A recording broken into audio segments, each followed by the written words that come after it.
Hello guys and welcome back to my channel. आज हम इस वीडियो में क्लास 11th का जो चैप्टर शुरू करने जा रहे हैं वो है अकाउंटिंग इक्वेशंस। इक्वेशन से हम क्या समझते हैं?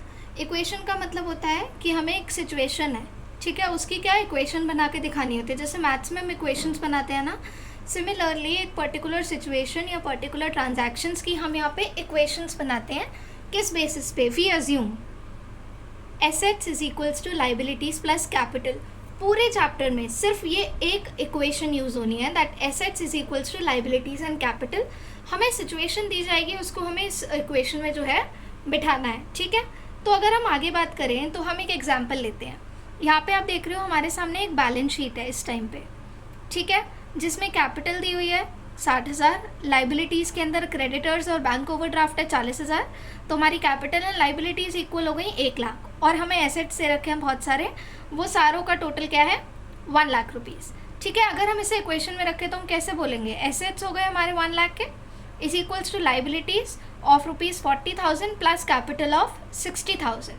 कैसे पता चलेगा? हम इक्वेशन जो बना रहे हैं वो बिल्कुल ठीक है। हमारी एसेट्स इक्वल होंगे किसके? Liabilities plus capital. अगर ये है तो मतलब हमने अपनी इक्वेशन को ठीक बनाया। ये इसका मतलब ये नहीं है कि कहीं भी प्लस माइनस करके आप इक्वेशन बनाने, ट्रांजैक्शन के हिसाब से करना है, ठीक है। तो यहाँ हम एक एग्जांपल लेते हैं, ठीक है। गोपाल है, उसने एक बिजनेस स्टार्ट किया। यहाँ हम 6 ट्रांजैक्शंस करेंगे और हमें क्या करना है? उन्हें बनाना है एक चार्ट में बेसिकली, ठीक है। और ये सारी ट्रांजैक्शंस हम वहाँ लिख कर दिखाएंगे। That will be our answer of this question. ये जो 6 ट्रांजैक्शंस है ये हमारा क्वेश्चन है, ठीक है। तो गोपाल ने एक बिजनेस स्टार्ट किया है। जब वो लेके आया 75,000 रुपीज़ एज कैपिटल लाया, यानी कैश लाया, तो 75,000 हमारे पास कैश आ गया और वही 75,000 क्या हो गई? हमारी कैपिटल हो गई। हमने ऐसे इसकी इक्वेशन बना दी, cash is equals to liabilities plus capital, और कैश और कैपिटल की अमाउंट लिख दी। अब हम इसी इक्वेशन के आगे प्लस माइनस कर करके अपना लास्ट इक्वेशन बनाते हैं जो हमारा आंसर होता है, ठीक है। अब गोपाल ने फर्नीचर परचेज किया कैश। पहले वो 75,000 लेके आया था, अब उसने 5,000 रुपये वहाँ से देके क्या किया? फर्नीचर खरीद लिया। तो फर्नीचर में 5,000 रुपये प्लस हो जाएंगे और एक नई कैटेगरी आ जाएगी एसेट में। और कैश गया हमने अगर फर्नीचर खरीदा तो 5,000 रुपये क्या है? हमारे कैश में से माइनस हो जाएंगे, ठीक है। तीसरी ट्रांजैक्शन क्या आती है हमारे पास? गोपाल ने कैश में क्या खरीदे? गुड्स खरीदे।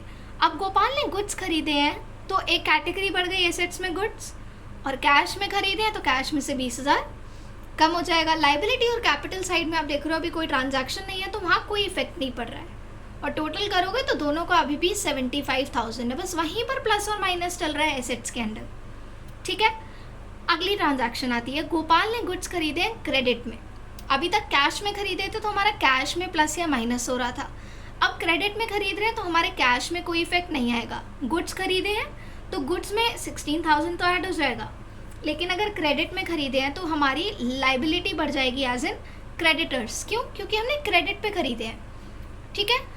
और लाइबिलिटी क्रेडिटर्स के फॉर्म में क्यों बनेगी? क्योंकि पर्सन, ठीक है, जिससे हम क्रेडिट में गुड्स खरीद रहे हैं, जैसे आपने मुझसे गुड्स खरीदे क्रेडिट में तो मैं आपकी क्रेडिटर हो गई, ठीक है। तो इसलिए लाइबिलिटी में हमारे 16,000 आ जाएगा एज क्रेडिटर्स, और 16,000 के हमारे जो है गुड्स इंक्रीज हो जाएंगे। पांचवी ट्रांजैक्शन आती है जो कहती है goods costing. 12,000 are sold on credit of 15,000। अभी तक क्या था? एक ही ट्रांजैक्शन हो रही थी, सबकी अमाउंट सेम थी। यहाँ हमारी ट्रांजैक्शन थोड़ी मॉडिफाई हो गई है। वो कह रहे हैं गुड्स कॉस्ट करे थे 12,000 के, ठीक है, तो गुड्स में से तो सीधे सीधे हमारा 12,000 चला गया, ठीक है, और उन्हें बेचा गया क्रेडिट में 15,000 के। हमने जिससे खरीदे क्रेडिट में वो क्रेडिटर्स हुए, ठीक है। हमने जिसको बेचे क्रेडिट में वो डेटर्स हुए, ठीक है। तो डेटर्स बढ़ेंगे कितने से? डेटर्स को हमें कितनी अमाउंट देनी पड़ेगी? 15,000 रुपये, क्योंकि 15,000 के क्रेडिट पे लिए हैं तो 15,000 रुपये हमारे एसेट्स के अंदर डेटर्स में कैटेगरी बढ़ जाएगी। और गुड्स में से क्या माइनस हो गया? सीधे सीधे 12,000। अब आप देखोगे एसेट साइड में 3,000 का गैप है, माइनस 12,000 प्लस 15,000, ठीक है। अब क्या हुआ? 12 और 15,000 का जो डिफरेंस है वो क्या हुआ हमारे लिए? हमारा 3,000 रुपये का प्रॉफिट हुआ ना, अगर हमने 12,000 की चीज़ को 15,000 में सेल किया है तो जो प्रॉफिट होता है उससे हमारी क्या क्रेडिट में सेल हुए हैं। अगर कैश में सेल करते तो कैश बढ़ जाता प्रॉफिट लॉस से, लेकिन क्रेडिट में बेच रहे हैं, तो कंपनी की क्या बढ़ जाएगी, 3,000 रुपये से कैपिटल बढ़ जाएगी। नीचे आप देख रहे हो इक्वेशन कैसे ऐड ऑन होकर इक्वल टू बन रही है, ठीक है। अब लास्ट ट्रांजैक्शन इस क्वेश्चन की अगर हम बात करें, हमने 1,000 रुपये का रेंट दिया आपने, सीधे सीधे कैश कम हो गया 1,000 से, और 1,000 से आपकी उस तरफ क्या कम हो गई, कैपिटल कम हो गई। अब हमारी इक्वेशन बन के आई है कि कैश हमारे पास 49,000 है, फर्नीचर 5,000, गुड्स हैं 24,000 के, डेटर्स है 15,000 के। वो इक्वल है किसके, लाइबिलिटीज़ यानी क्रेडिटर्स 16,000 के और कैपिटल 77,000 की। अब यहाँ पे आपको क्या बनानी है, बैलेंस शीट। एसेट वाली साइड आप सारी एसेट में लिख दो कि कैश, फर्नीचर, गुड्स, डेटर्स, उनको टोटल कर दो कि आ गया 93,000। इधर लाइबिलिटीज़ और कैपिटल आते हैं तो क्रेडिटर्स और कैपिटल लिख दोगे 16,000 के और 77,000 के, तो आपके इधर भी आ गए 93,000। अब आप देखोगे आपकी assets is equals to liabilities plus capital हो रही है आपकी बैलेंस शीट में सारी कैटेगरी को ऐड करके। दैट मीन्स आपने जो करा है वो ठीक है, ठीक है।